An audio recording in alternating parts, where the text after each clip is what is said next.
And I think this is just one more indication that we are getting closer and closer to some sort of an event.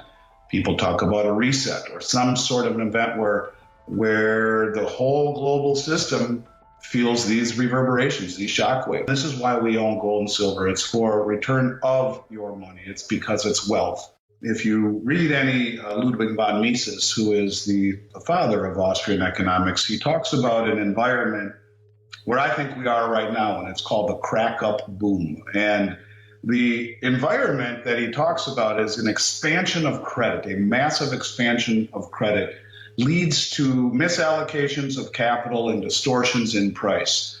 And what that means is that we have an environment where all this credit gets extended and asset prices, boom, they crack up to the boom side. They go way, way higher.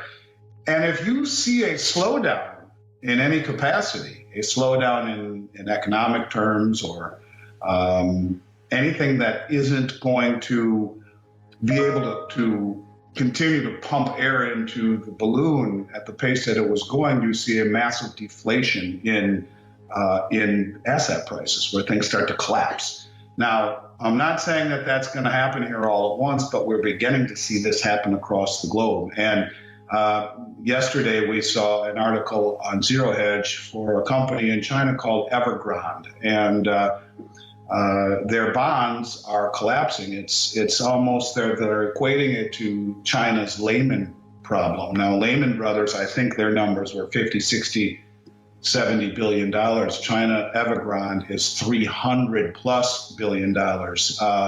Their bonds were just lowered to a level by a Chinese rating agency where they're no longer allowed to access the repo market. Now, I want people to think about the repo market. We've talked a lot about the reverse repo market lately.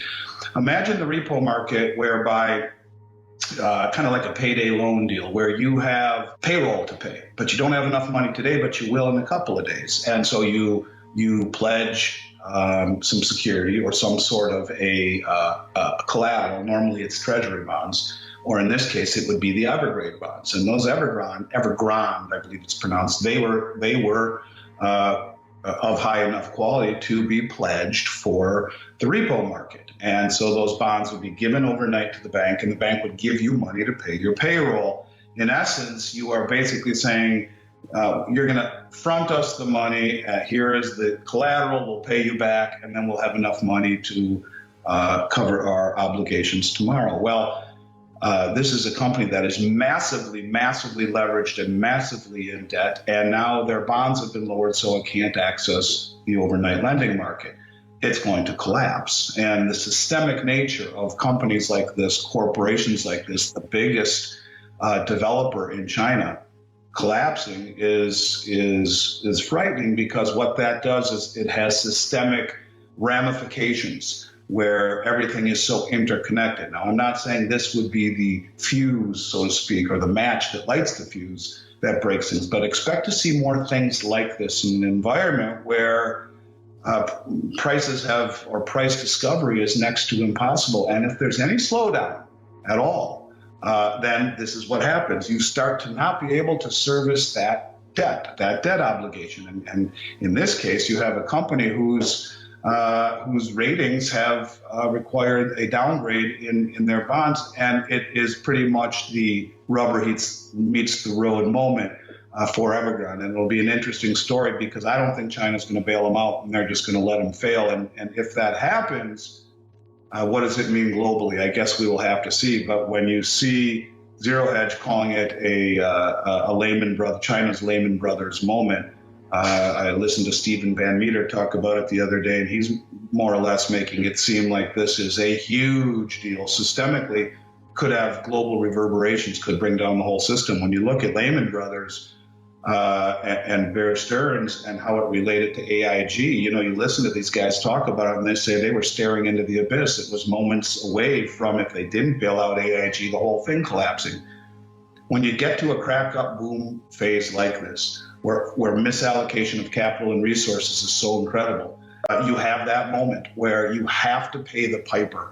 It's like sitting in the corner seat at the bar every single day for 10 years and never paying your tab. At some point, you got to pay the tab. And when everything is built upon leverage like this, it's a scary thing. So this is a big deal, maybe one of the biggest ones we've seen in terms of the larger market. Now, I think it pales in comparison to OPEC or Saudi Arabia and Nigeria signing military cooperation deals with Russia, the two biggest OPEC oil-producing countries in the world. But here again, every week it's something else. We talk about return on capital or return of capital. To me, things like this, the contagion that could spread across the globe like that, when we talk about the possibility of the dollar losing its petro status, when we look at all of these things that keep on happening, then again, this is why we own gold and silver. It's for return of your money. It's because it's wealth.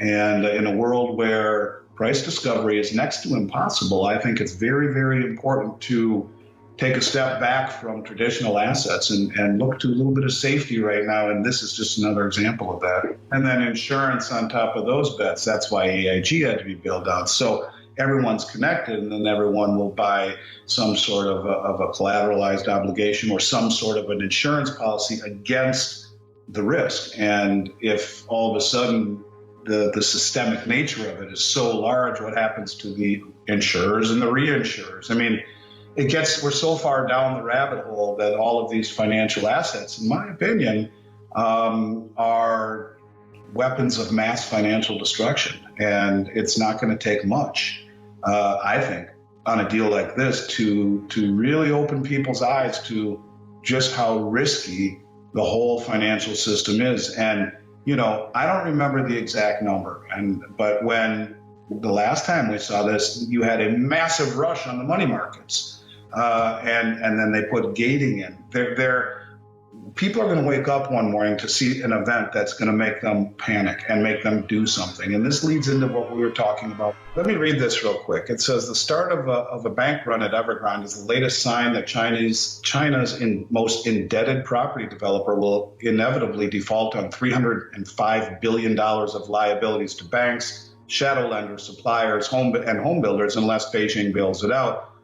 They're looking like they're not going to bail it out. And this is just one player. What happens when, and now these bonds are no longer accepted as collateral, and so you're going to get all of these banks that want immediate repayment of debt. It's just going to spiral the problem.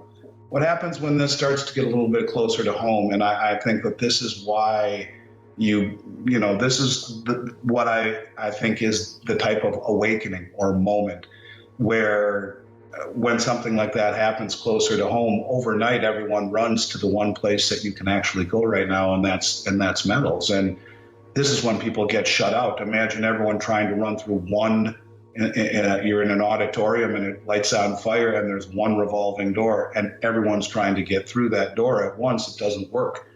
I've never been more convinced of that in my life, that this is coming. And this, to me, only crystallizes why, for the last 4.5 years, the biggest money in the world has been slowly de-dollarizing, the no-look pass, goose all the equity markets up to the moon, and then slowly exit stage left. And that's what they're doing. And they're moving into gold and silver while holding down the paper prices to not alert people to the fire exit in the backstage left. And, you have to understand misdirection is very pervasive. And as soon as it becomes obvious to the big money what's going on, and I say big money, the really big money's already figured it out. But the big money in this country who's got millions of dollars in the bank and traditional assets, they're going to wake up and be very frightened very quickly. And I'm convinced of that because something like this, it happens so quickly. And then it starts to spread so quickly that the doors get, they get locked. And we've been seeing that in I'm not saying massive volume increase. I'm saying the size of orders are growing exponentially. And from people who largely have never bought before. That's very different. And throwing around $1 million like it's no big deal. There's a lot of money out there that has believed that hope springs eternal and that everything is fine and green shoots are coming out of everywhere. And I think they're going to wake up to the need to look for an alternative. And that's what I was trying to get at yesterday. And this deal with Evergrande, to me, is symptomatic of what we can expect to see here as well.